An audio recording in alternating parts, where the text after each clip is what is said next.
Nire izena Amaia Zabalana, FIK biogunen egiten dut lan, ikertzailea naiz, eta prostata minbizian lan egiten dut laborategi batean, eta hemen gaude Asociación Española contra el Cáncereko ekitaldi baten, bizikleta ekitaldi baten, eta egiten dutena da ekitaldiak eta guk beraiekin batera kolaboratzen dugu pixkat ikustarazteko prostata minbizia gizartean, ez? Eta zergatik egiten dugu hau? Normalean minbizia orain dela urteak esen hitz egiten honi buruz eta ezegoen normalizatua gizartean. Eta gaur egun, geroz eta aktibitate divulgazio gehiago egiten dugun, geroz eta normalizatu gehiago nahi dugu ze inzidentzia handia dago. Eta zergatik da garrantzitsua normalizatzea?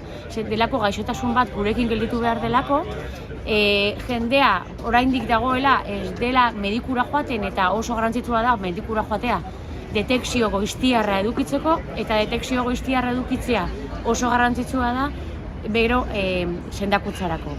Orduen egiten duguna da aktibitate ezberdinak ezagurarazteko, normalizatzeko gaixotasuna eta ere ezagurarazteko gaixotasun hau oso sendagarria dela, prostata minbiziaren 85% sendatu egiten dira eta hori esan nahi du oso superbibentzia ona daukala.